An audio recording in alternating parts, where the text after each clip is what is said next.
Sayap militer Hamas Brigadir Al-Qassam kembali merilis rekaman yang menunjukkan pasukannya menyusup ke wilayah kekuasaan Zionis di Netzarim pada Minggu 18 Agustus 2024.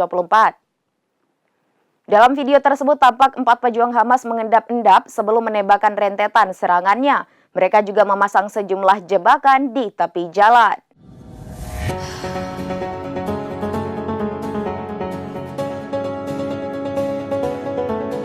Sayap militer Hamas Brigadir Al-Qassam kembali merilis rekaman yang menunjukkan pasukannya menyusup ke wilayah kekuasaan Zionis di Netzarim pada Minggu 18 Agustus 2024. Dalam video tersebut tampak 4 pejuang Hamas mengendap-endap sebelum menembakkan rentetan serangannya. Mereka juga memasang sejumlah jebakan di tepi jalan. Peledak itu kemudian diaktifkan saat konvoi kendaraan tempur Zionis melintasinya. Akibatnya, ledakan dahsyat menyambar sejumlah rampur tersebut hingga oleng. Selain itu, pejuang Hamas juga menembakkan kumpulan tentara yang ada di wilayah tersebut. Hamas mengklaim serangan dari 4 pejuangnya itu mengakibatkan setidaknya 10 tentara Israel tewas.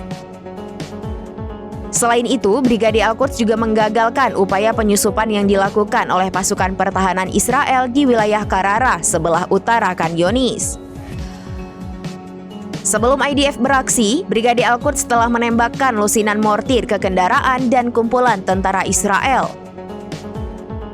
Hal itu terlihat dalam sebuah video yang dirilis Brigadir Al-Quds pada Minggu 18 Agustus 2024. Dalam video tersebut, pejuang Al-Quds tampak beraksi di 2 lokasi. Brigadir Al-Quds mengklaim serangan dari pasukannya itu tepat sasaran dan mengakibatkan sejumlah tentara tewas.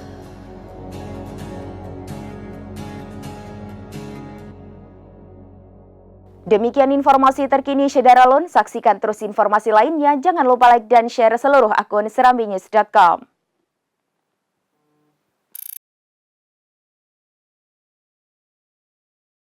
Download Tribun X sekarang. Menghadirkan lokal menjadi Indonesia.